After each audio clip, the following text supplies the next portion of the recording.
Hello and welcome to the PC Perspective Podcast. We have reached episode 838. This is being recorded on October 1st, 2025. I'm Sebastian Peak. I'm Jeremy Hellstrom. I almost gargled Oktoberfest in your introduction, but I made the wrong decision, and I didn't. I'm Josh Walrath. Third time's the charm. I'm Brett Van Sprumberg. I have nothing worthy of following that up. I'm Kent Burgess. Hey, but you're honest, and we appreciate that about you and all of us for our contributions of honesty. Patreon.com/PCPer. Join the many, the few, the proud, the many. Join the few, the proud, the PCPer sponsors at patreon.com/PCPer. That's short for PC Perspective. We got to thank multiple people. Yeah, I wanted to throw out some thanks to Steve, AC, and John for the thanks. See, that's a double thank you. Thank you for the thanks. We see you. Appreciate you. Just supporting us is in and of itself a thanks. You know, I think people find themselves innately rewarded through their support. So continue to do that. And the rewards and the thankfulness kind of wells up within you, just publicly recognizing that. And it's not even Thanksgiving yet, but it is here right now. Yeah, it is here. And I may have missed G. Acker or Acker. I think we've discussed this individual before because we discussed the pronunciation of their name. Yep, that sounds right. Now that I say you claimed it was Acker. No, there'd be a U in there then. Oh, Admiral Akbar, yes. General Akbar apparently got demoted from Admiral back down to General. Yeah, and changed armed services. But apart from that, Brett, I was listening to your pitch there about their donations helping them feel better, and suddenly it came to me that we're becoming a religion. We used to be run out of a church. Those were different time. Those different management. Different zoning laws and, interesting things that were happening there. Mm-hmm. It is time for our monumental segment. There are entire podcasts about food, believe it or not. There are YouTube channels devoted to food. There's even a food network on cable television. This is none of those. No, this is the pioneer. Before there was diners, drive-ins, and dives, there was Josh Walrath in Laramie, Wyoming. Yeah, and apparently Burger King just came out with Burger Whopper Wednesdays, and I'm discussing this with my lawyers, and we'll see how it goes. Secondly, it's nice that Bront opened his hands. There was this at first, and then today it was this, and it's kind of reminiscent of. You got to shake it up. Of the woman, what was that? That I'm going to teach you modern dance, and she's doing all the crazy hand things, and she looks like a respectable person, but I don't know. I've gone too far into the internet, and I stared into the abyss. That's true. But anyway, any day that ends in a Y is probably that's the case for you. Yes. So. We had a burger today. It was the Hatch Green Chili Burger with Hatch Green chilies from the Hatch Valley of New Mexico. All hail New Mexico, undefeated in chili growing. It looked a little, kind of sad and pathetic because, they wrapped it up a little tighter than I wanted to, and so it smushed it down. And it on the drive to my office, it kind of solidified, so I couldn't take the bun off without tearing it apart. But, that's a 7-ounce patty there, locally sourced beef. Pretty solid bun. Usually when you get them in the restaurant, it's a lot better presentation. Hatch Green Chilies, fire roasted, if you're wondering, comes with American cheese and a spicy chipotle mayo. So it's got it's good piece of heat to it. I mean, it's not over to the top, but it's got that good Hatch chili flavor, and it goes great with beef. And the fries were exceptionally nicely done today, nicely seasoned, golden brown, crispy on the outside, nice and feathery and cloudy on the inside. had no complaints with lunch. And as usual, I'm not hungry still. It's a lot of food. A little depth of field going on with that burger shot. I noticed the fries were in focus, but that burger sort of receded. Well, you got to see that. You got to see the seasoning on there, and the light kind of glinting off the salt, and specular highlights. I believe that's the term. Yeah, but it was a good burger. You should try it one day. Excellent, thank you, Josh. Hey, come and bring your family out in the spring. I'll treat you to a burger. Okay. What could be a better spring break? Escaping the cold in Michigan to go to Wyoming, where it's probably 20 degrees colder. Jeez. Think of the romance on that. Moving on to the news portion of our podcast via computer base, and I used machine translation for this. So if there's any odd phrasing, blame Google. Snapdragon X2 Elite Extreme. Now this has been, I think it's being launched, but it has been benchmarked, and I was posting a screenshot from this review in our Discord chat to the staff, I think a week ago, because they were claiming the new single-threaded performance crown over Apple. So depending on the application, this Qualcomm reference design platform, I'm not sure exactly what. When being run in a freezer and compared to an Apple device coming out of an oven. Well, also the Apple device from 2024. Yeah, anyway, M5, I'm sure, is on the way. I think there's rumors out there about it being much faster. But for now, the Qualcomm reference design with this claims the crown depending on the workload. These are the multi-core scores. If we go to single thread, well, it's still lagging behind Apple in, what benchmark is this? Geekbench 6.3. What about Cinebench 2024? Single core. It's still a little bit behind. There was one I think it was Geekbench 6.5, which I don't know why that's not being linked unless there's some other section of this. I had read somewhere that it was like neck and neck with it, but anyway, depending on the application. 6.3. Checking the picture you sent. Which it was Geekbench 6.3 that you sent. I wonder if they reran it because these. Yeah, but look down. Wait, stop. It just says Geekbench 6.5 underneath the reference design. Oh, I see, because that's the only thing available. Sometimes, and I have been at their campus before, sometimes when you get a reference design, you have to use what's on it. Although there were editors at some websites who would sideload controlled versions of applications, like AnonTech would do this, so that they would always have the same version, but it depends on, like the support for the platform has to be there. Anyway, the performance from what I was reading in the synopsis was that it has very good CPU performance, but GPU was actually a little underwhelming. It can absolutely beat AMD, Intel, and even Apple, and it's coming to an ARM Windows PC near you at some point. I'm sure this will be all over CES. Oh, yeah. Isn't this a thing that can go up to like 80 watt TDP? Yeah. Yeah. Which you would have to do, I'm sure, to get these numbers. So once we actually see it implemented in some thin-in lights with like a 45 watt or 50 watt limit, then we won't be getting the same numbers. But it's kind of cool in that, I went to ARM a couple of weeks ago. They talked about the latest Luxos. I can't remember the names escape me because I'm old and stupid. But their latest generation stuff is pretty impressive. I mean, it's hitting 4+ gigahertz. They're not as aggressive here. IPC continually improves, but then, Qualcomm comes out and they've got their own design that runs at 5 gigahertz. Now, if you remember back in the day, they used to design all of their own cores, and they just licensed the ISA from ARM. And then they got to the point where, they'd make their own, like the Cairo or Cryo. I can't remember exactly the names. And then they would license the actual designs from ARM.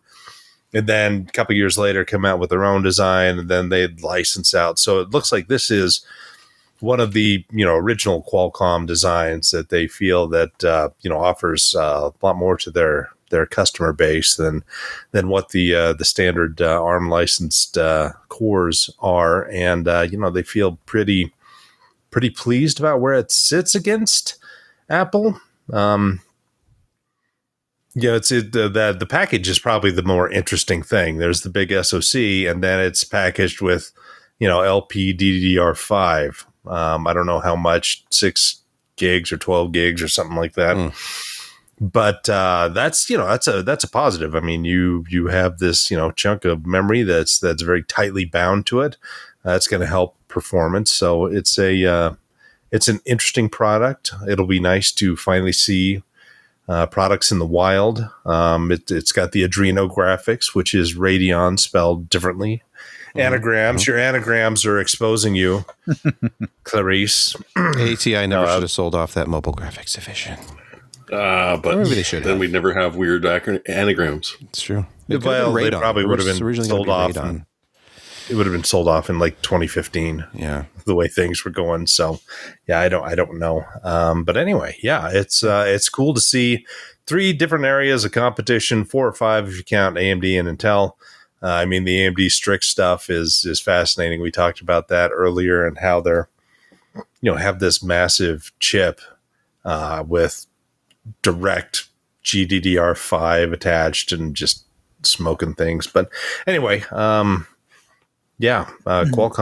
they're moving ahead, and that's good to see more competition.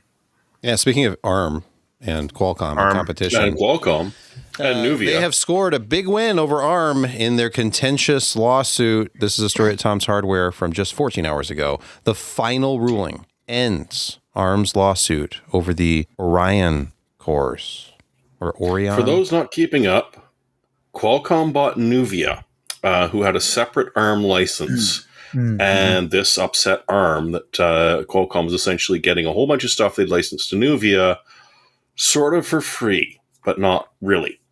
And so they've taken it to court, and the first one came out and said, nope, Qualcomm is perfectly fine. So this is the second shot at it.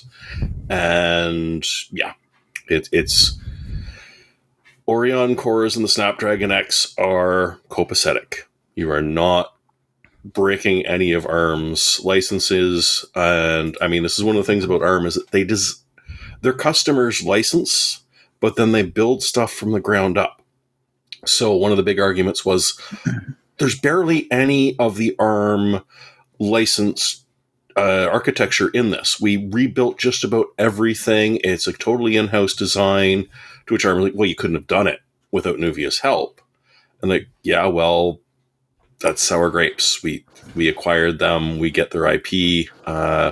We can argue about the licensing terms, but that's not breach of license. That's just, did you want to charge us more or less for having stuff?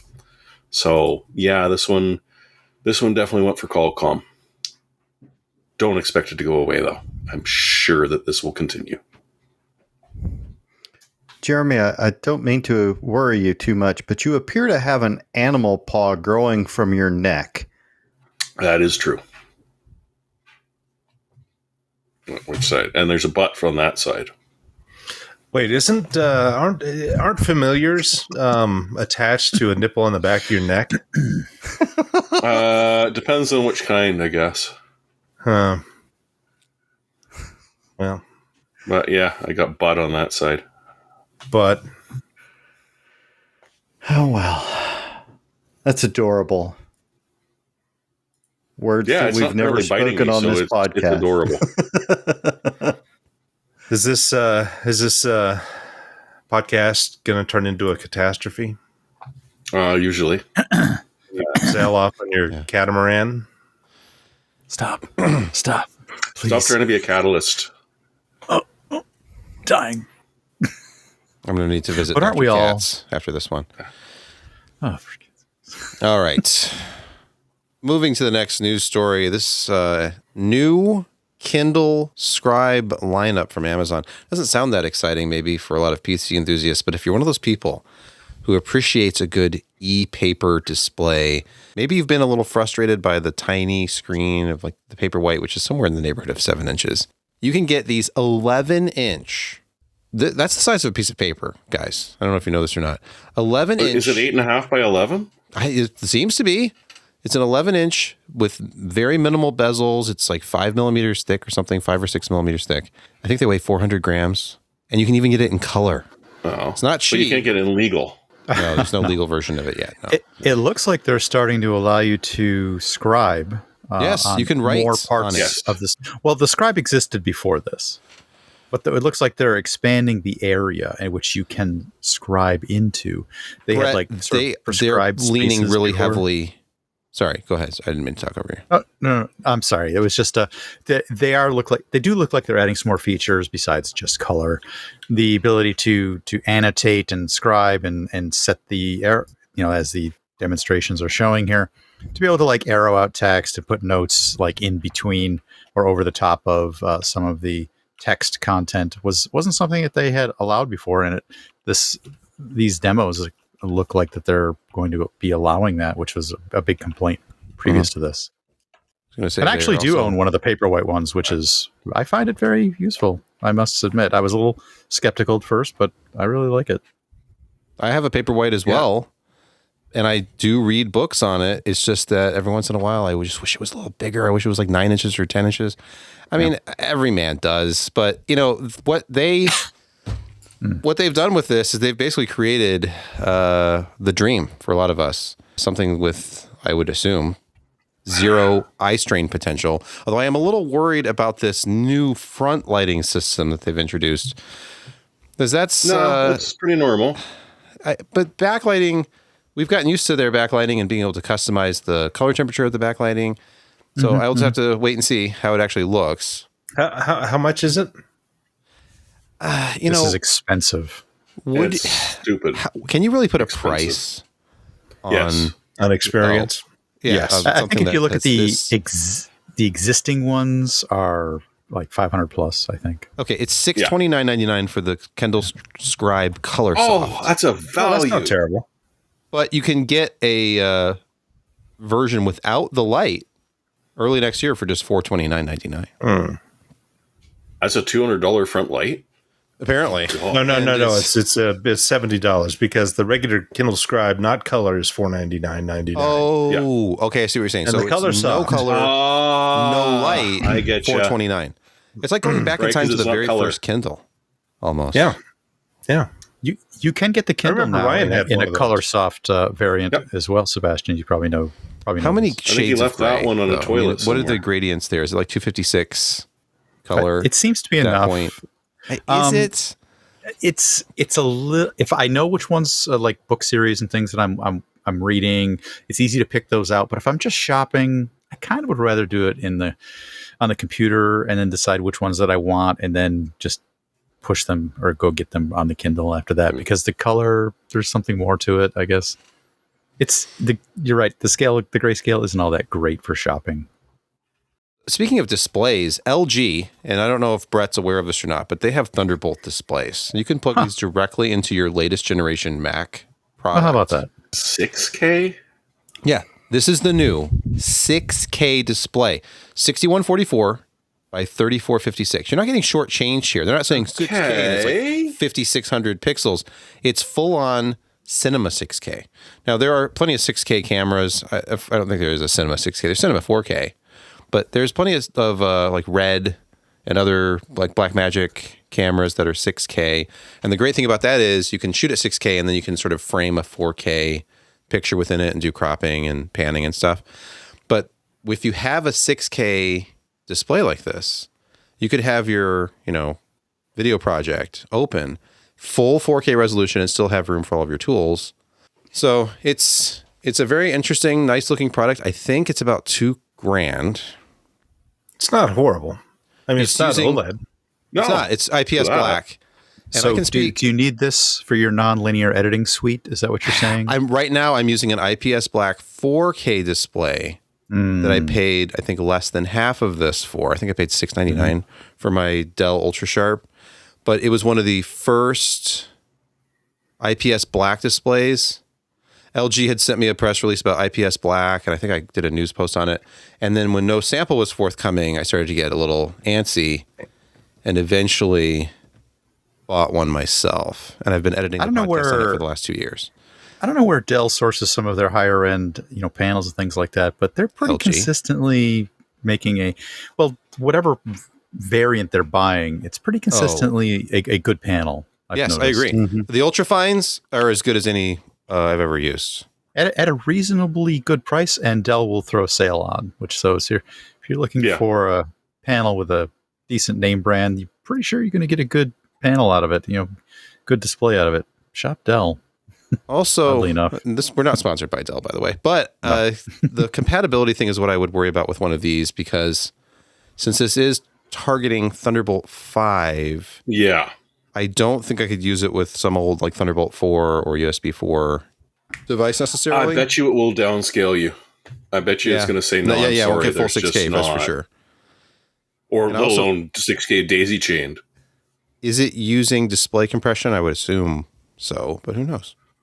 Holy crap! 6K daisy chain. That's then it's definitely compressing. 96 watt coming out of that as well. Nice. What? It's I think cost no the same wonder as one of Apple's $2,000 display. Does this mean? I mean, that's cheap for an Apple. Does this mean that if I were to go to Apple and buy one of their displays, there'd be a 0 on it? Let's see at the end. Do they consider that an accessory or no, it's in the Mac section. So the Apple Studio displays are $1,600. And that's not counting the stand. That's not counting the stand. The stand is 500. That's only 7-inch and only just 5K. A tilt stand. If you want tilt and height, it's $2,000, but it's only 5K. It's the same panel as their iMac. Yeah, so it's not even 6K. Yeah, I would definitely go with the 6K monitor over that. Yeah. Oh, sure. All right. So we talked last time about Intel working with NVIDIA, which seemed really weird, surreal, almost. Yeah. What about this? Doesn't make any sense to me at all, because Apple, we were just talking about them, they completely killed off x86. They've deprecated it. Any x86 products in their lineup have now gone to like legacy status. Yep, 5 years ago now. So why are they working with Intel? Intel taps Apple for potential investment, says report. Companies said to be discussing ways to work together more closely. It just seems weird. Now everybody's. I know that is becoming a lady. Apple's becoming a lady of ill repute. They're into anyone at this point. Is Apple becoming the new GameStop? Is it just like a meme now? A meme stock? No. Diamond Hands. Just buying into no. Wait, Intel. People are buying into Intel like GameStop now. I think Intel's using their recent investments as a potential momentum play to say, hey, look, we're getting money from the government. We're getting money from NVIDIA. We're getting, lots of different investments. Do you want part of this? I guess that sort of reinforces what you're trying to say here. You probably want part of this rocket fest, right? You want to get on board because we're taking off here. Hey, Intel is not a one-trick pony. You may not know this, but they do have other products. Of course. And Apple uses them, sort of. Yeah, they may use some. They're still really good in networking, and their wireless stuff is still pretty good. The big push, and we will probably talk about this a little later, is that they're trying to get more fab customers, and 14A is starting to sound a lot better and better every day. If hopefully it actually comes out and the things that they're saying are true. And so everybody needs more wafers. And not only that, everybody's looking for wafers that don't cost $30,000 per wafer to process, which is what's going to be the going rate for, I think, TSMC 2 nanometer. Samsung came out and said our 2 nanometer is only going to be $20,000 per wafer. And we have no idea what Intel does, but go ahead.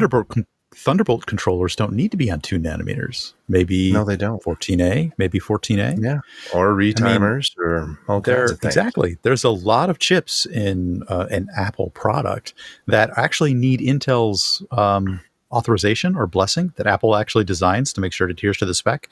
DisplayPort, USB, Thunderbolt, there's a couple more in there, PCIe controllers, things of that nature. As you just said, retimers. Intel sort of blesses the designs, even though they may not be producing them, They're part of the consortium that needs to say, yep, this adheres to the spec. Go ahead and do this. So you're saying that, Intel can still play at a high level by becoming the next MediaTek. I'm just saying, produce retimer chips and the truth is low-cost what it is Wi-Fi right now. chips. Here, I need to do this. Sorry. The truth is what it is right now. And by the way, 14 angstrom is smaller than 18 angstrom. And 18A is what they're working on, getting up and running and sending samples to customers and stuff. We don't know about 14A now. And just remember, this is crazy. Some semi guy actually posted on Twitter or X or whatever you want to call it. It's like, I had no idea that the names of these process nodes had nothing to do with the actual physical dimensions. And I started banging my head across the desk. Wait, was he being sarcastic? Wait, he really didn't know? He honestly didn't. So an amateur silicon observer. Then. Well, I mean, he's a financial guy. He's, But anyway, as I've mentioned, these numbers that they give product nodes are 1, 2, 3, marketing. Like Intel 7, which is actually 10 nanometers. Yeah. Ouch. Which 10 nanometers is not 10 nanometers because the smallest feature is only like 43 nanometers. Remember when there was a kind of a pissing match about the real size of things? Like Intel would show slides and like TSMC claims to be on 5 a couple years ago, but there are elements of our Intel 7 process that are smaller than theirs. There was like scanning electron microscope pictures for all over the internet for like a month. Mm-hmm. Yep. So, 18A coming to a laptop near you, no doubt. But you know what? Oddly enough, there are quite a few customers who are more interested in some of the chips from the before times, from the times when Intel was more competitive with AMD than they are currently. So previous gen architecture, Intel 13th and 14th gen, reportedly are going to get a 10% price hike soon, partly in response to the, quote, lackluster performance of AI PCs. This is at PC. Oh, wait a minute. Because we didn't buy AI PCs until then. You were supposed to. One of the big advantages of one of the biggest advantages of the. Hold on, Jeremy, you're muted. So, Sebastian, as you were saying, he's frozen. The 13th and 14th generation chips are apparently more desirable than their later model. Arrow Lake is all about the NPU. It's all about AI. Right? You don't have to worry so much about, overall. Don't look at Cinebench. Don't look at gaming benchmarks. Embrace the new paradigm. But embracing the new paradigm is what you're saying. Mm-hmm. Be happy with that. Turns out the real people are different. And they were continuing to buy 13th and 14th gen above and beyond Arrow Lake and, Ultra 5 and Ultra 9 285Ks. Intel, of course, noticed your lack of appreciation in this space, and they're looking to recoup some dollar bills. Well, so they're bumping the price on 13th and 14th. The 13th and 14th gen had been selling for pretty low prices, back when people were afraid to buy them because of the risk. They did sort of shoot themselves on that, and is that finished? Did they issue the very last patch that's I did some testing. I had a video a year or so ago that actually did remarkably well. I could not believe that tens of thousands of people were watching a video about a microcode update, but the performance wasn't that much lower and power draw was significantly less. Voltages were more reasonable in certain instances, but in some it wasn't any better. It was just, apparently they were, and it's obviously sample specific, but there definitely were people who bought a 14th gen or even a 13th gen part and then had instability or just crashing. Degradation over time. Yep. My 14th gen i7, the 14700K, either it or its platform board failed. And I started swapping processors and then they were starting to fail in the same boards. Then I freaked out and stopped doing that. And yeah, it's just like, how many of my processors did I kill? Do you know the last Intel CPU that I actually have touched in my house? Q6600? 7700K. Before that, I was going to say 9900K. I was going to say 9900K, but no. It's. I have not seen an Intel CPU darkened my door in a long time. I did a system with a 12 for someone a few years back, but that was it. My most recent games machine had a 9700K in it, actually. Is that embarrassing to admit? No, it was a solid gaming processor. It was what, 6 physical cores? Six physical. No. The 9700K? Yeah, it was 6 physical, wasn't it? 8. And no hyper-threading. 8 physical, but there was no multi-threading. That's right. It was 8, no multi. But it was 8 solid cores. That was actually in the last test bed that Ken Addison put together, I think, was the 8-core, no hyper-threading platform that I got from him when I took over. It actually still plays quite well. So. Oh, yeah. Yeah, especially at higher resolutions where you don't really need... Play at 4K. You're probably fine. I play at 34-inch ultra-wide resolutions, so... But it's about 6 million pixels or so, right? That's fine. Yeah, it's just... I find it adequate. They've been boring processors lately. AMD has been having so much more fun with stuff. It's not even fair. It's not even a level playing field right now. You go with Intel for other things. You go with Intel because a lot of the AMD boards now are using MediaTek chips. And if you don't want that kind of Wi-Fi experience, that kind of Bluetooth experience, and you're like, well, the Intel board, the robustness of the Wi-Fi is just unparalleled. And then you look and it's like, oh, it's 20% lower CPU performance though. So that's hard. Yeah, the 870Es that I've got here, I think they've all got Intel wireless. That's nice. You have Gigabyte, right? Gigabyte and Killer. Asus. Killer. Okay. The lower end ones are all using MediaTek now. Yeah. Or some of them are Qualcomm branded. All right. By the way, almost all those PCs are running Windows, sadly. It's still not the year of Linux on the desktop. But there is hope for those on Windows 10. At the 11th hour, the call from the governor has come in. You just finished your last meal. Customer org forces Redmond to expunge list of requirements for free ESU in Euro Economic Area. Just need a Microsoft account. I'm trying to understand. You got to be in the EU. This is the thing. If you're in the EU. The next story here goes in hand with this one. So. Okay, so you don't have to pay for that extended support if you live in the EU. Is that what it is? So they're providing that's one of the requirements. Security updates for a bit, because the EU has straight out said that, hey, one, you can't just dump this much e-waste for no good reason other than you want people to buy new stuff. And second is we have a huge amount of infrastructure that is running on older than Windows 10. Oh, God. But some of it is running on Windows 10.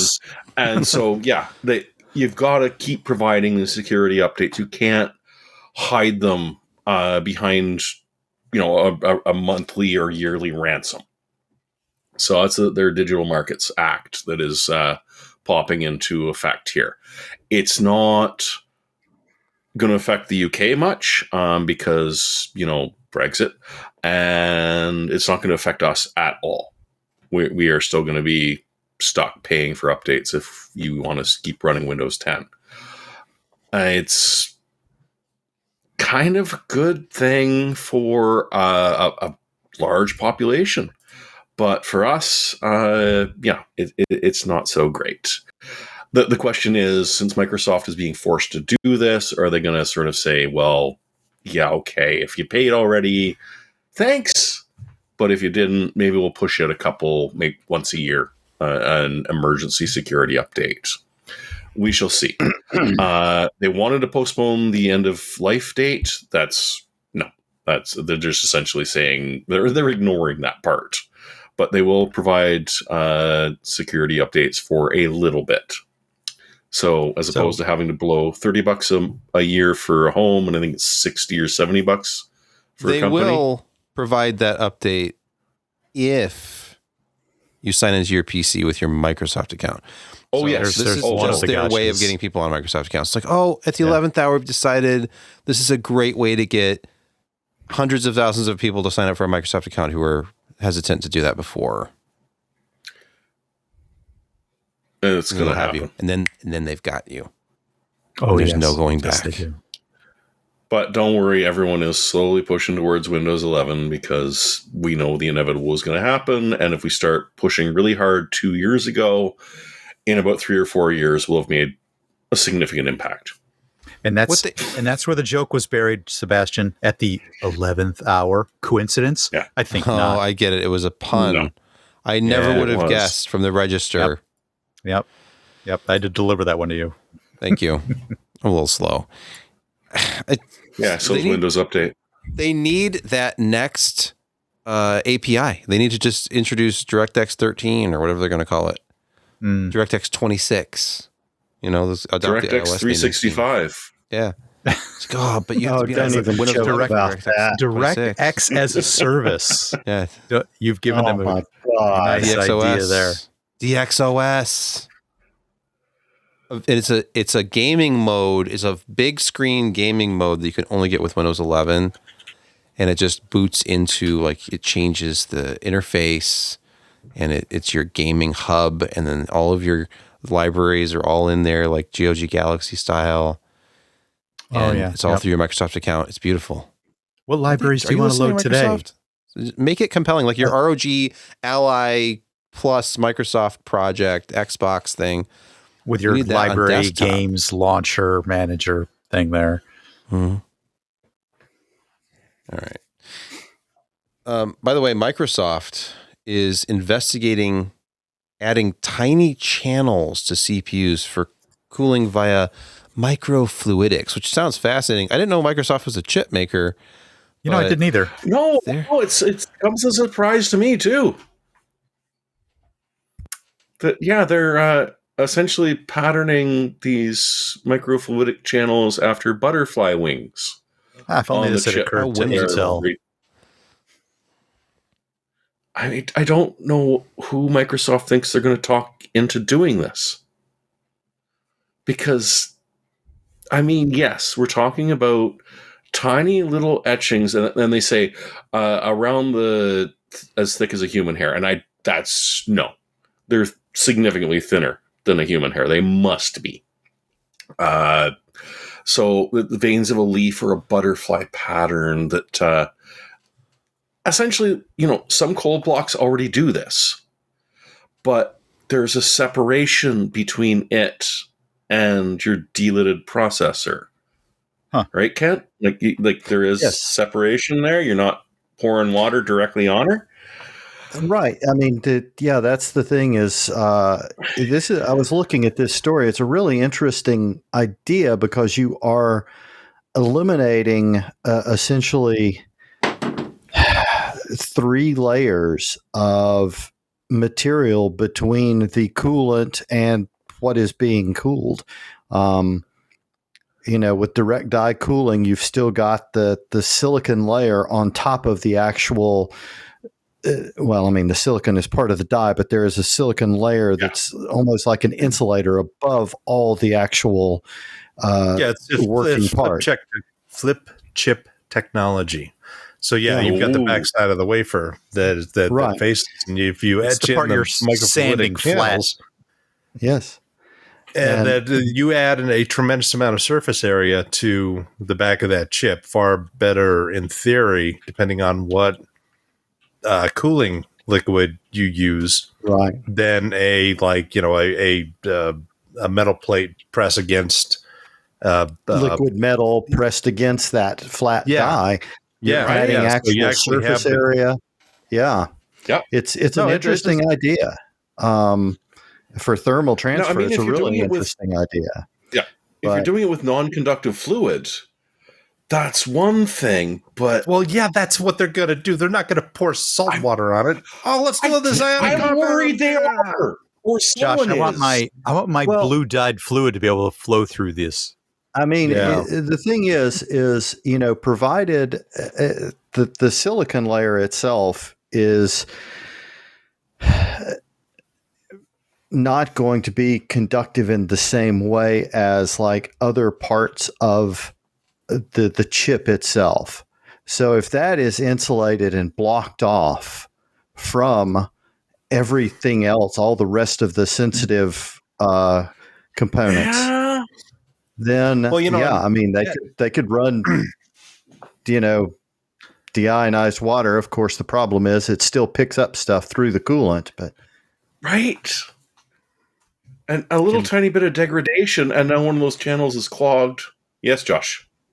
Right. What if they use an actual phase change liquid? Those things are expensive, but in mass production form, you could potentially get that lower in price. So here's a liquid that is a liquid, and when it goes over it, but then when it comes out, it vaporizes, and you get that phase change energy. Efficiency. Suck out a lot of energy to change phase like that. Yeah. So I want to use the same stuff they use in speaker windings, ferrofluid. I think that'll be well, because ferrofluid is iron based and it's not good. Maybe that wouldn't be so good. So maybe you're actually designing a chip with it already built into an all-in-one cooler. Because my other question is, how are you etching away at that silicon without degrading the structural integrity of an already very, very fragile piece of equipment? Are you talking about heat cycling and cracking? Because chemistry is your friend. It's not like they've got a chisel there and a guy's going, ding, ding, ding, ding, ding, ding, damn it. It's like diamond work. Actually, can we do that again, but Kent says it? Because that would actually be more apropos. Yeah, I don't know. It could be interesting. I mean, I'm not dissing microfluidics. That is a thing. Like we say, it's in your some cold plates. It's in industrial applications. It does work. But I don't know. I'm just... Well, you see, Jeremy, there are these things called laser beams. I should have seen this one coming. I really should have. We're going to pause here, by the way, for a word from this week's podcast sponsor.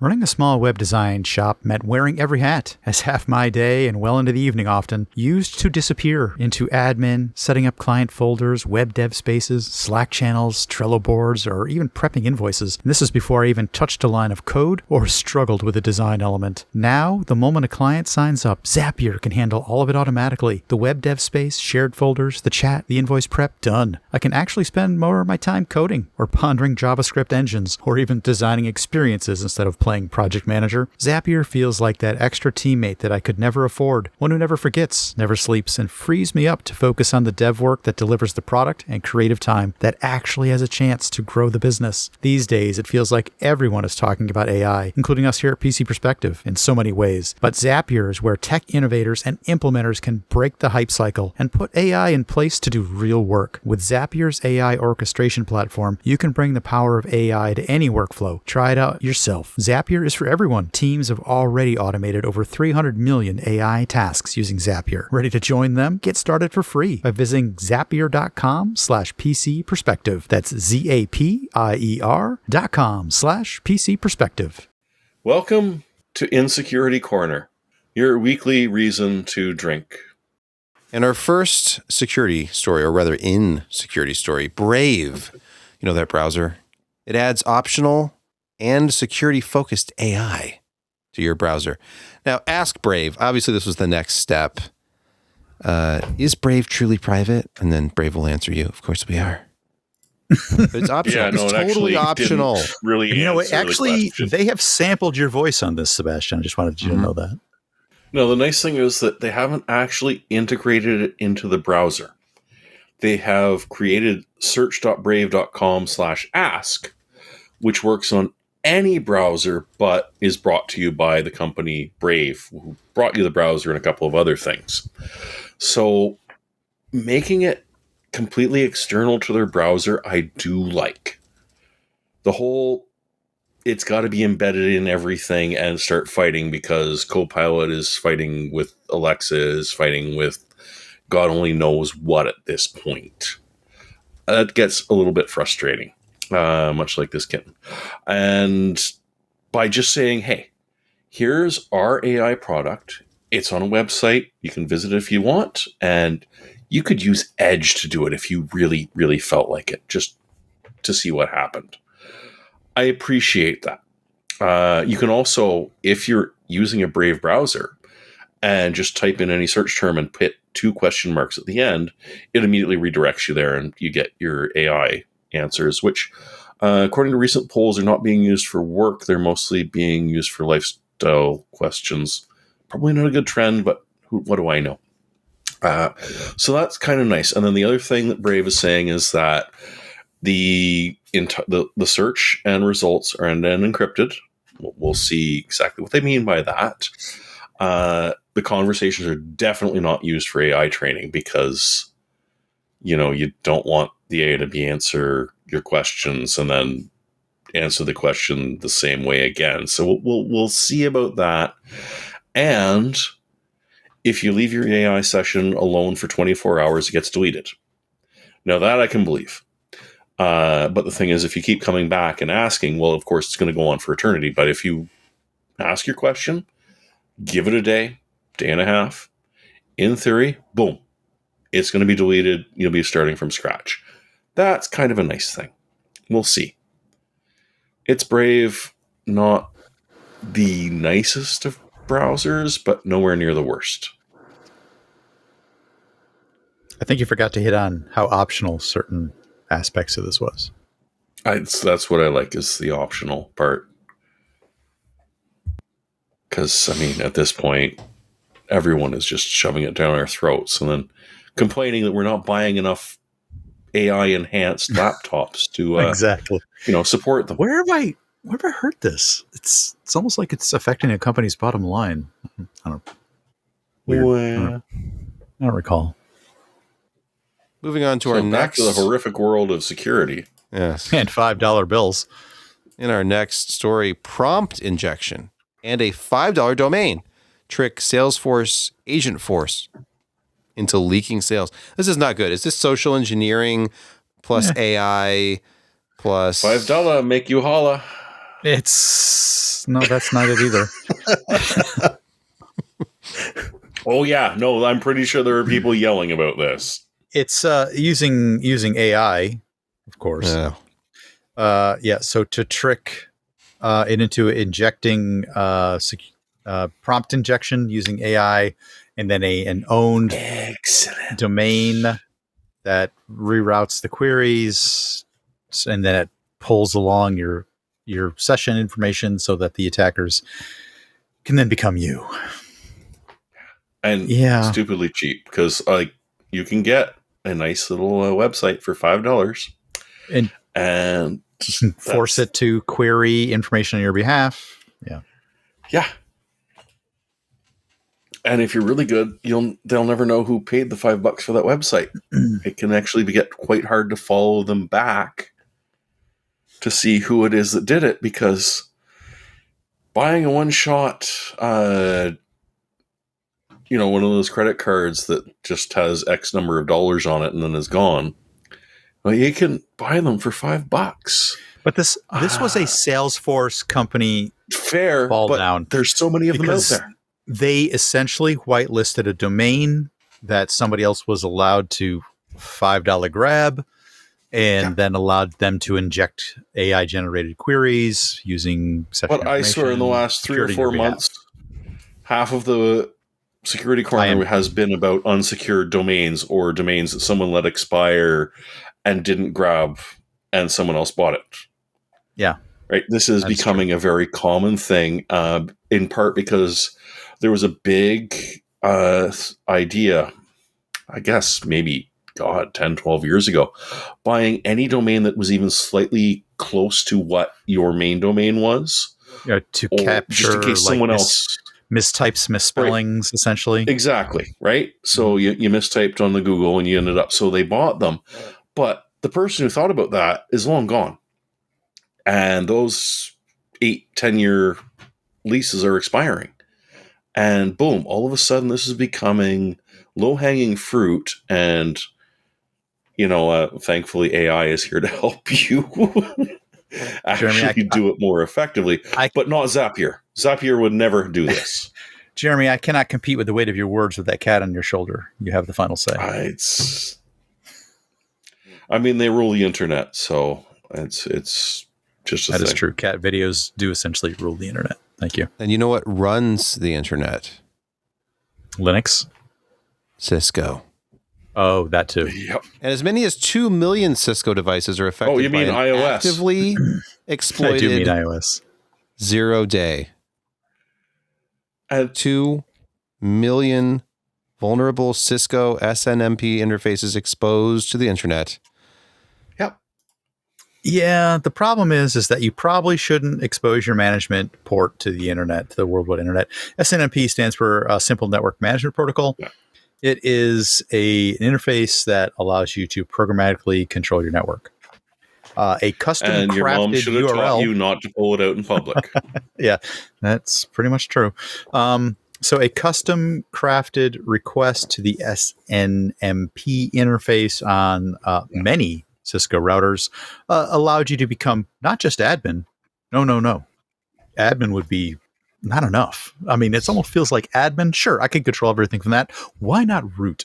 Which is essentially above owning those VMs or those silly little Cisco provided administrative interface, user privileges. Let's just get like Linux root, because at the core, most devices are basically Linux. So that allowed them to completely own core switches, core routers, core devices, to the tune of 2 million of them around the internet. Cisco has provided a patch since then. Doesn't mean that your organization has applied it. You might want to inquire within. That's the funniest thing about it, is that the Register followed that up this morning, saying that there are still 50,000 devices they have seen still vulnerable to these 2 bugs and being exploited. Not just vulnerable, but actively being exploited. Someone's already got root on these bloody things. Your network is potentially so owned right now. Yeah. Because a Cisco device is not attached to 5 or 6 devices. No. A Cisco switch is attached to your entire network. It's a core router that's traversing all of your traffic, all of your packets. Everything. And it's probably doing SSL termination. So oh my gosh. Right. There's a strange new doorman at your giant apartment building that checks you out every time you come in and out, and you're not sure exactly who he is. Oh, he's evil. And that's what you're looking at with this bug. And it's Cisco, and the problem is that Cisco is so horrible. Oh, you haven't paid we don't want more iOS updates for you. No more iOS updates for you. It'd be a shame if something happened. Why don't you just fork over a bit of money here? And that's honestly their business idea. That's how they work. That's how they operate. Is last month Cisco issued a patch. They patched 14 vulnerabilities in September's patch. Yes. But unless you're forking over the money, they won't even let you have it. It's not for you. So there's probably 50,000 people who aren't forking over Cisco level cache right now. There's significantly more than that. Okay, there's probably more than that. Oh, I'm so happy I'm using pfSense at my job. Yeah.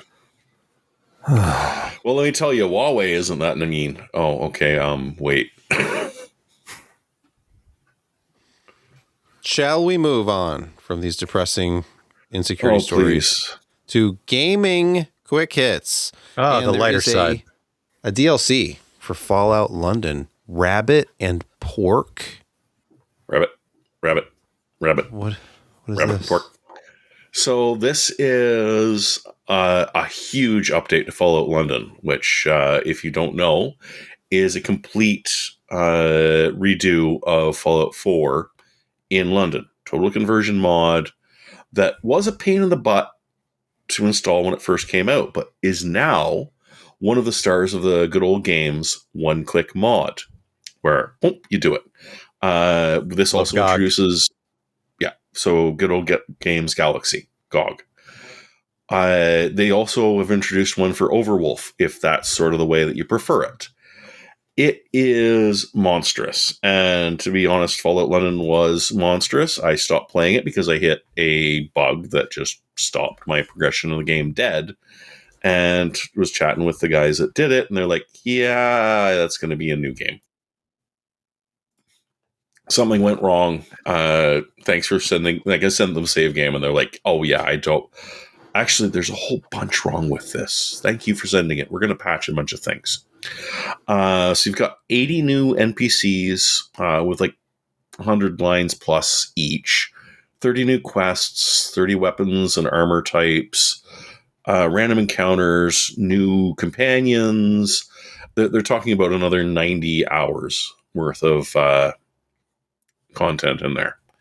So, hey, if you haven't tried Fallout London, you really should. It's well done. I mean, there's been a lot of Fallout Total Conversions that have been really bad. This one is not. This is fun. And it's got a great soundtrack going for it. So you get the Rabbit and Pork DLC, because the fun thing about a free mod that changes the game is that their DLC also free. So it's a good trend. Give it a shot. I like it. Team Fallen, they're great. Biggest news in gaming in the industry today. EA has been taken private. A leveraged buyout, the biggest in private equity history, $55 billion. I don't know where this is going. EA has so many properties. What's going to happen? Well, they didn't start out that way. Okay, some of them did. Maybe it's just the loot boxing. Hey, maybe they will stop trying to please their shareholders and focus on because there aren't any. Hallelujah. Exactly. Hallelujah. You may have a point here. EA, could it get worse? Shackles? Yeah. I mean, the investors are looking for quarter by quarter improvements. So what's the easiest way to do? You reduce headcount. You fire studios. You liquidate assets like that.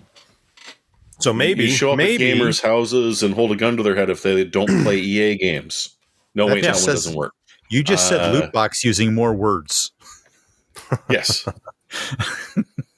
No, so honestly, they can't make EA worse at this point. No, they can't. And they can't make it a less pleasant place to work either. Well, it's already a horrific place to work. So now maybe this will help. Saudi Arabia and the Principality and, all of the ministers there are now a major investment in EA. How's that going to change the company? It's kind of odd. Pretty much, I'm sure, the same people behind SoftBank. Okay. I mean, I'll roll with that. Yeah, I would not be surprised with that same sort of an idea of just, we're going to invest in this and maybe we'll make some money. Maybe we won't. Actually, no, we will, regardless.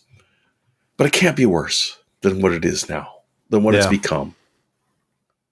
So cast your mind back to the year I was born, 1982. Trip Hawkins, Apple employee, this slick marketing type guy. He says, what gaming needs is a celebration of the art form that is game development. We need to make the game developers the stars. And he had this concept of games as albums, like music albums. Mm-hmm. So here's an early God, yes. Of Electronic Arts game. So they look like 10-inch records. You can see this is Electronic Arts. That. Wow. And if you open it up, it had information about the game inside, and you actually got to learn about the developers of the games. He wanted to make them stars. Like turn them into artists. The equivalent to the artists. Drummer. Digital artists. And the guitar player. Yeah. Or Lord Britain. No. I mean, hey, that was a development. It was an interesting concept, and they had a whole bunch of games just like this back when games had previously been sold in just plastic bags or just loose at PC, hardware stores, like anonymously, and it's a great example intrinsic value. Yeah, but it's a great example because the Bard's Tale steadily went downhill after 3. Actually, no, it plummeted downhill, I think is a better way of putting it. But let's bug Josh about racing. That's Lydia plummeting off the bridge. Yeah. Josh, are you familiar with Moza Yes. Racing? It's like, one of the main things you can get at Micro Center. They've got a lot of Moza. I was waiting for the Josh kind of take on revolutionizing the price performance and quality of racing series. So the R5 base is very, very, very popular. It's a 5.5 Newton meter amount of torque, which is the same amount as the Acetec Initium that I'm finishing up the review on. But Josh, you said you can get the bundle. 8 was the new target level. People should. Yeah, well, 8. So 5.5 is great as compared to older, like the Logitech G29. It was maybe 2.5 Newton meter, and plus it was a helical gear thing, and so you'd turn and twist the wheel, and it wouldn't go very fast because all you feel are gears grinding. Yeah, it's the same thing about a lot of the dual pulley systems, like the Thrustmaster T300 RS has got a dual pulley system. It's smoother than the Logitech helical gear, but the direct drive gets rid of all of the pulleys, all the gears. It's literally an electric motor, a strong electric motor that the wheel is attached directly to.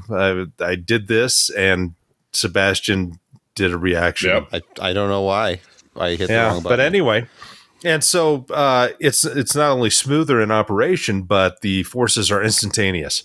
I mean, it's the speed of light, speed of electricity through a copper wire. And so for the price, it's a tremendous value because you get a really solid base, a pretty nice wheel, and an okay set of pedals, all for less than $450. And plus they add things like the desk mount.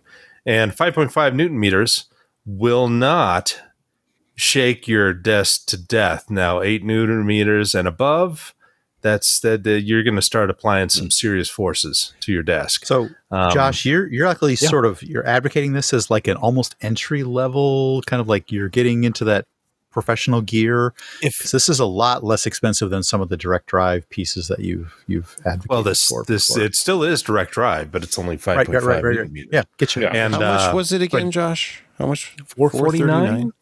So, okay. Whoa! This review says $439 United States dollars. Yeah. That includes everything. The wheel and the pedals. That is really cheap for direct drive. Pedals. Well, there's one extra pedal. They got an extra pedal for free in this review. Oh, yeah. So they were suggesting that some would call it the clutch. Yeah. It came through in the clutch. That's for sure. Yeah, I think they add the clutch, or did they send them to a load cell brake, and then you move the previous brake over to the clutch, or I don't know. I didn't read the review. Customize it? They were complaining that there wasn't much metal resistance base. on the You can brake. customize. Yeah, you it's can clutch. customize Look, it's clutch. Well, I mean, it's set up as clutch here. Yeah. In this review, but yeah. Well, yeah, apparently you get 2 on the base. It's all you got to get that hydraulic feel out of it, though. Yeah. Yeah, the sim market has gone absolutely insane over the past 10 years. It used to be direct drive stuff. I remember when I started reviewing things 2014, 2015, when I kind of started getting serious about it. Direct drive was you're going to spend a minimum of $2,500 for a direct drive unit. And not only that, but you got to build a bunch of things around it. And the software was garbage. You had to do a whole lot of tweaking yourself to get it to work. There were, individuals out there who sold their services on getting these going for a lot of money. And then it started to get better. Fanatec, which was bought by Corsair. Moses, another one who came up. Thrustmaster came into the direct drive 2 years ago. Logitech also did direct drive 2 years ago. They have a new one out, the RS50, which is an 8 Newton meter unit. And, I've been testing these other ones, a T248R, which is a hybrid drive from Thrustmaster. I got the old T300 RS up, and then I compared it to the Initium from Acetec, which is 5.5 Newton meters. And I'll tell you, going up to 10 to 12 Newton meters with the T818 from Thrustmaster, I mean, it's night and day. So while these are great introductory things, if you really start to get into racing and you like it, it's a really nice thing to get. And I believe they actually have an upgrade option where you can swap out the power supply and it'll take you up to 8.5, 9 Newton meters. Oh, nice. And that's like $100 or something that you can add. So if you want that extra juice, you certainly have an upgrade path. But the R5 is the motor will take it. It's just a matter of giving it the power voltage. Supply. Yeah, or amps. Maybe one or the other. I'm not. Yeah, I don't know which. Yeah. So anyway, but those I think like the old T300 RS was a 25 watt unit. Now you're looking at 80 to 120 watts to get 5.5 to 8. So an excellent bundle to get if you want to get into racing. Moza has a robust software ecosystem, and not only that, but it's got the detachable rims that you can swap in different styles. They're rather affordable. Again, you can go to your local micro center, and they have a rather impressive selection of Moza parts that are on hand. So.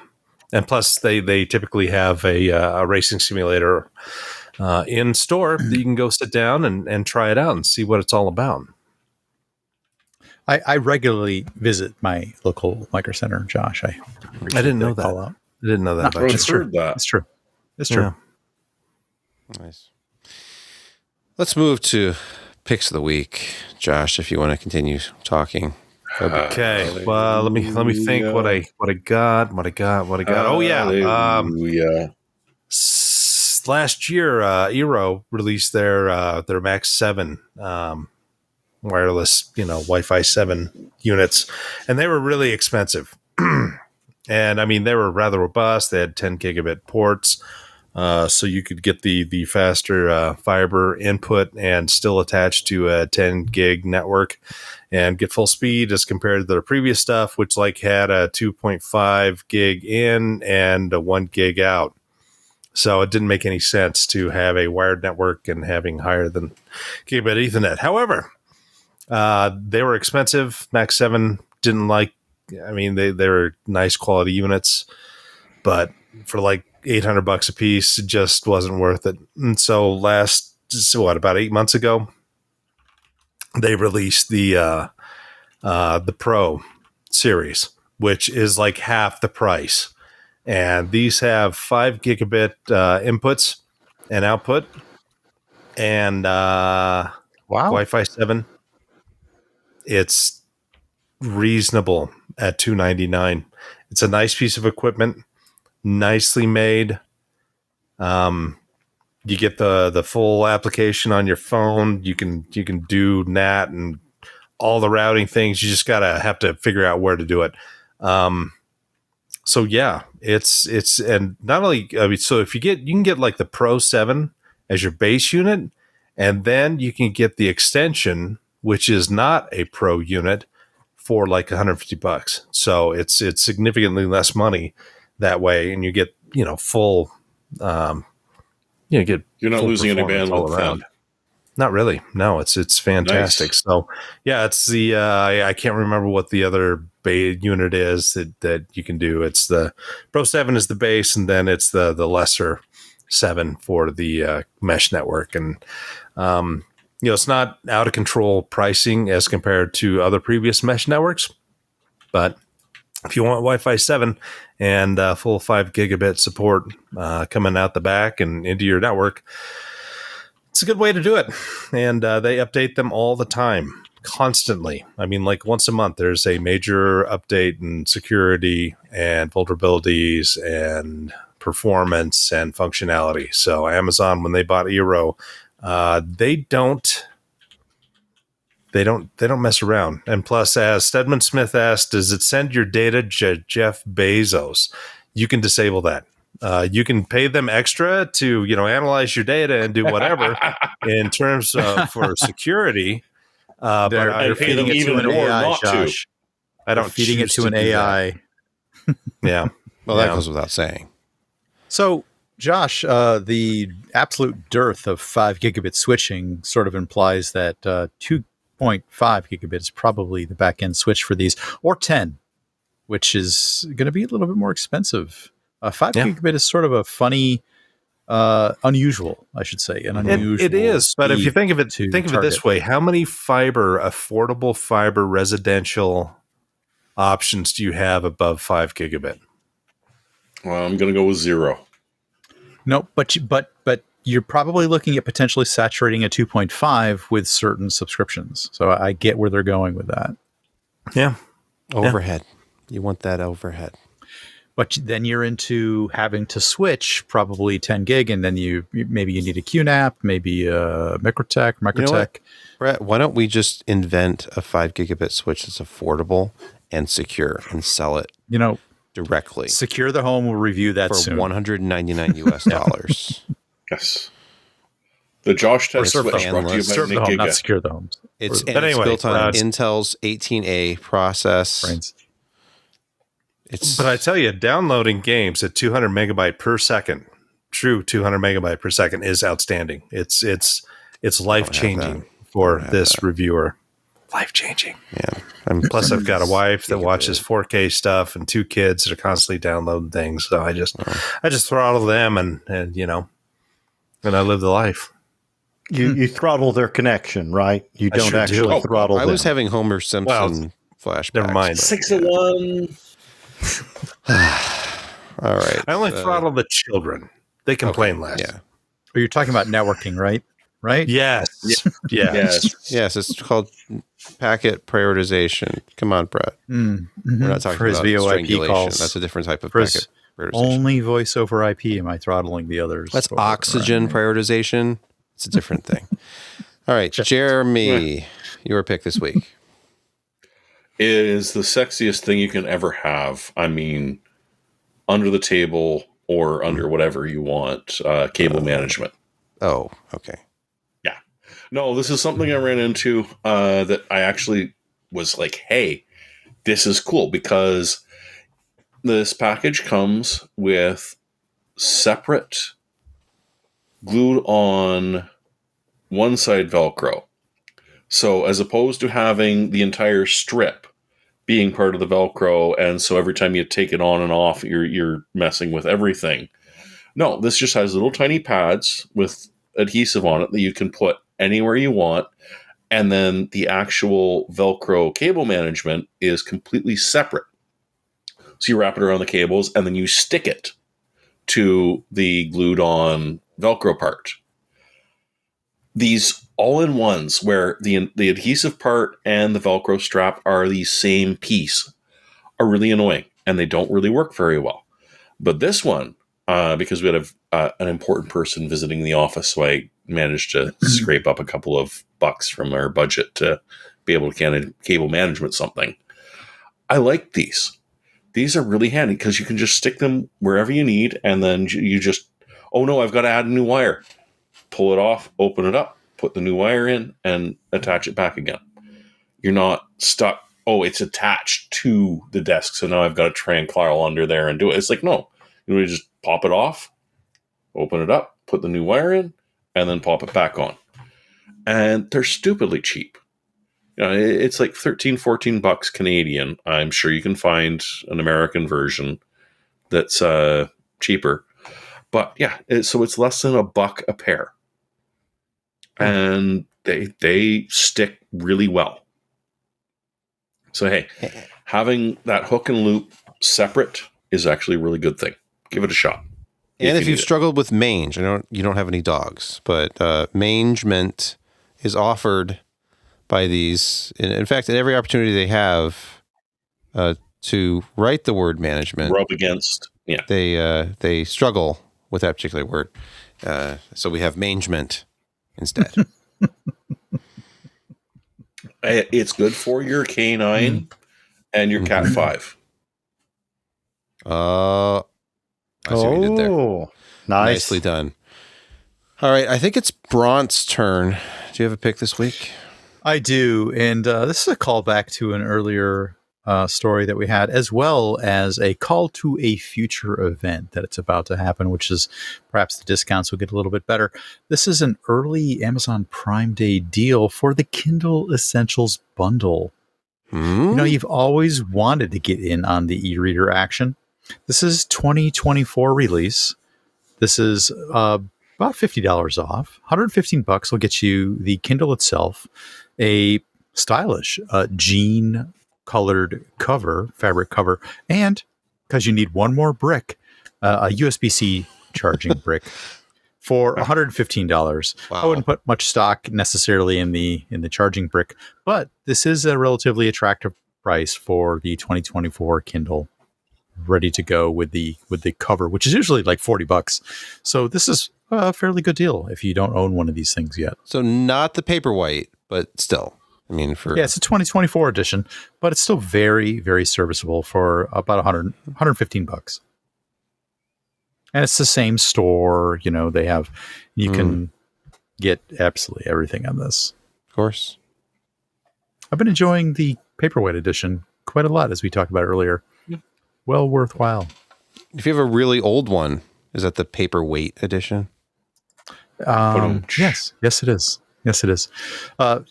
I'm sure we'll have some other deals as the Amazon Prime days roll out soon. Is it almost July 14? Is that? Oh, wait, that's not Prime Day. Amazon finds excuses to hold Prime events more often. 14 would be. But we keep falling for it. So really, it's kind of like Steam fault. sales. A little bit like Steam sales. Thank you, Josh. Yeah, there's one going on right now, Steam I think. Sale. Yeah.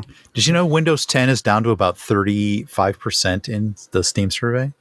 And the rest is Linux and Mac OS? Sebastian, I sensed a slightly amount of sarcasm coming from you. No, I'm just being hopeful. So it's Windows 10. No, it's not.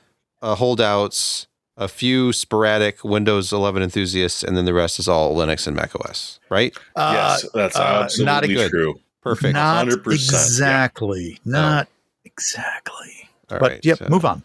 Yeah. Moving on to Kent. What do you have a pick this week? I could have picked something like the Steam Fall Sale, but I actually figured that someone else would do that. But, the reason I got into this podcast was for the fans. I couldn't live without the fans and the groupies. The paparazzi I could do without. But Amazon has fans that are really good and high quality for a good price. These are Arctic P12 Pros. These are a pretty new version of their famous Arctic P12s. This has got a new bearing, new blade material, new frame material. This is very comparable to your Noctua and your Fantex high performance 120 millimeter high pressure fans. It's got a very small blade tip to frame clearance. You get great pressure. Will spin up to 3,000 RPMs. Oh, and it's $8.49. But is it a Delta Black? Huh? Is it? Josh, do you want to lose your finger in the fan? That's with that kind of you want tinnitus clearance. Do you? Are you gonna? Is there really a risk of losing your finger? Or that's how I used to trim my fingernails with a Delta. They have those fans in a power sharing model, so the plug actually has a pigtail, so you can daisy chain. They actually have a 5-pack, but it's not direct from Arctic, and they're shipping on it. So I didn't pick that one, but the single fan at $8.49 is a really good deal. For such a high quality fan, I mean, you're paying basically about a quarter the price of the new Noctua A12s. So, they're not having to produce that signature brown color, which obviously costs money. Yes. It's like a status thing. It's like, you know what brown can do for you. Yeah. Kent, I noticed they're using a ring to stabilize the blade tips, which is, I think, a fine way to. They're putting a lot of that. It's like a pump clearance in U.S. submarines. That's how you get rid of cavitation. Yes, and makes them get rid of those edges, the outside edges. Quiet. So yeah, that ring actually serves a purpose to make that 3,000 RPM fan very quiet. It's all laminar floor, baby. Flow, whatever. Josh, I salute you. Yeah, thank you, Brett. Sebastian, do you have a pick this week? Yes, yes, I do. Right. Okay, good. So going to my pick of the week, these computers that we've been using in our daily lives, there's a lot of software out there for them. A lot of it's kind of mundane. There are some games, of course, but what if you could harness the power of some of these newfangled computers that have color graphics? And I'm not talking about a Commodore and color games. I'm talking about getting work CGA? Done. Making how about Coco, the Radio Shack Coco computer? Oh, that's true. There was that too. I'm talking about deluxe paint for the Amiga. We were talking about Electronic Arts earlier. This is an original album version of deluxe paint, and which of course means we get to learn about Daniel Silva, the creator. That is true. There's a whole blurb here if I can find it on the camera. There it is, right there. Maybe the first thing to know about Dan Silva. I knew him as Dan. I actually knew him as Dan Silva. Is that he loves art and artfulness wherever he finds it. It shows in his passion for music. He's both a player and a listener. It shows in the pictures he paints. As I nearly dropped that on the floor. So yes, deluxe paint for the Amiga. Pick it up today. I think you'll be amazed at what you can do. Digital art. Deluxe Paint could not actually activate ham mode. I don't know if you knew this. Ham, of course, stands for hold and modify, as we all know. I didn't know that. I remember in high school, full page ads about Peter Norton. This is not Peter that. Norton. That was a different magazine. They tried to make an antivirus guy into a superstar, and they he wasn't an antivirus guy. Name something you could order from the back of that magazine. He was the Norton desktop guy. He was the Norton Utilities guy. It's Norton Utilities. He's got Norton Utilities. You're going to see Peter Norton looking all suave and departee or whatever. Non-destructive reformats, those are amazing. Yeah, Norton Utilities were the bomb in the 80s and early 90s. Back in the day. They went from Norton SI to Norton STI, unfortunately, though. Yeah. See, they were coming out with outstanding products like Norton Desktop for Windows. Oh, actually, this is post Symantec. I mean, it still wasn't as bad as what it got, but it still was. This gave you the modern Windows desktop experience pretty much before Windows 95. It was like seeing the future. It was. And everybody had Norton Utilities. Peter Norton, he was no John McAfee. And I totally paid for it. Chat. And he was no Peter North either. No, he wasn't. No, that is a very, very different genre. God, is Peter Norton still even alive? He was like he might have been back in 1990. I mean, he doesn't visit us anymore, so I don't know. Do you think that was really him? Oh, I met Peter North. A few weeks ago, he actually did. I remember him being in the chat. Oh, okay. Peter Norton is now 81 years old. My God. And he's still alive. So is the father of the internet, Vint Cerf. Yes. Who I almost brought in. I almost brought in Vint as a story this week. But didn't Bernard Lee die recently? Jane Goodall. Lee? Jane Goodall died, but I thought Bernard Lee, the guy, the IP. Tim Berners-Lee, yeah. Yeah. Did you do all of that on a Next computer? Next Step? I think so. You know what? I think it might be time to wind this podcast down to its inevitable conclusion. What do you mean by that? Which is death? I was barely speaking English, so I don't even know what I mean anymore. I've been grasping at old computer software boxes around me in my dank Michigan basement. And dank does not mean what the youth culture says it means. It's not to me. Usually that word is followed by the word memes. Try to put those two things. Yeah, no. Dank to me means like slightly musty, moist. Wet. Yeah, moist. Yeah. Dank anyway, memes. That's what you meant to say. Yeah, I don't know what I'm saying. But we're listening to beautiful, free YouTube jazzy music right now, and which I don't remember what I said it was last week. It's either By the Fireside or By the Fireplace.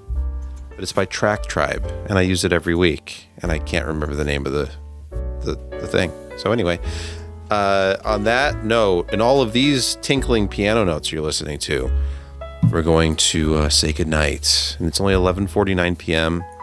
As I say this, that's almost unprecedented for us. So in the last minute, we've had tinkling and moist. Yes. And dank. It must stop.